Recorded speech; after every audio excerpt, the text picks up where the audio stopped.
তারা তাদের পুরা দেহটাকে আবৃত করে রাখবে, তাদের সৌন্দর্য যেন কেউ না দেখতে পারে, এইরকম ভাবে তারা দুনিয়াতে চলাফেরা করবে। এজন্য নারীদের পর্দার ক্ষেত্র হলো দুইটা।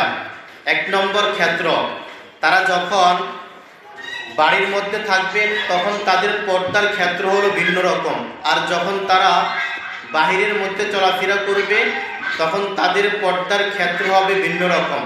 এক নম্বর পয়েন্ট, পর্দার ক্ষেত্র। পর্দার ক্ষেত্র আপনি যখন বাড়ির মধ্যে পালন করবেন তখন এমনভাবে আপনাকে পালন করতে হবে যে বাড়ির মধ্যে আপনার চাচাতো ভাই বলেন, খালাতো ভাই বলেন, ফুফাতো ভাই বলেন, অর্থাৎ যত ভাই রয়েছে কারোর সাথে দেখা সাক্ষাৎ করা যাবে না। এমনকি হাদিসের মধ্যে বলা হয়েছে একটা মেয়ে রুমের মধ্যে যখন তার বাবা প্রবেশ করবে তখন মেয়েটার অনুমতি নিয়ে তারপরে বাবা প্রবেশ করবে।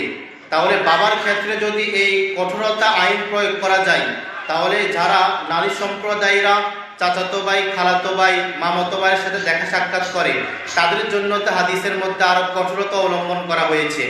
এটা হচ্ছে নারীদের পর্দার ক্ষেত্রের এক নম্বর।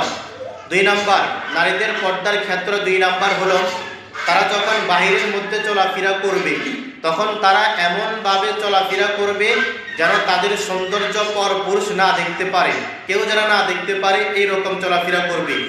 এ সম্পর্কে আল্লাহ রাসূল সাল্লাল্লাহু আলাইহি ওয়াসাল্লাম যখন মেরাজের মধ্যে গিয়েছিলেন তখন দেখতে পেয়েছেন 6 প্রকার নারীকে আল্লাহ রব্বুল আলামিনের জান্নাত দিবেন না, তাদের জন্য আল্লাহ পাক রব্বুল আলামিন রেখে দিয়েছেন জাহান্নাম। 6 প্রকার নারী। আল্লাহ রাসূল সাল্লাল্লাহু আলাইহি ওয়াসাল্লামের দরবারে হযরতে ফাতেমা রাদিয়াল্লাহু তাআলা আনহা এবং কি হযরতে আলী রাদিয়াল্লাহু তাআলা আনহু আল্লাহ রাসূলের দরবারে আসলেন।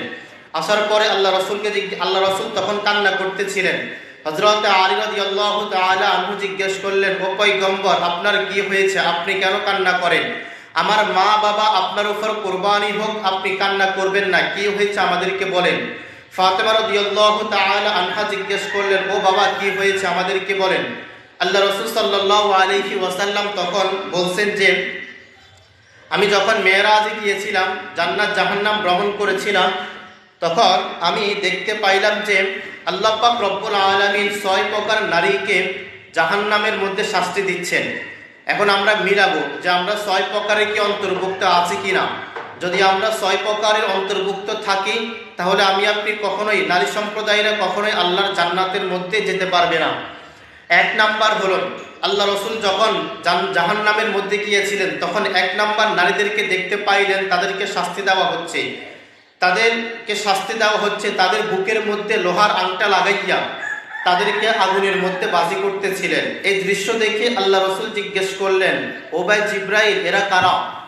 জিবরাইল আলাইহিস সালাম তখন বলতে লাগলেন যে এরা দুনিয়ার জমিনের মধ্যে আপনার ওই সমস্ত নারীরা যারা দুনিয়ার জমিনের মধ্যে চলাফেরা করেছে কিন্তু তাদের বুকের মধ্যে তারা ওড়না দেয় নাই, এই কারণে আল্লাহ পাক রব্বুল আলামিন তাদেরকে এই শাস্তি দিচ্ছেন।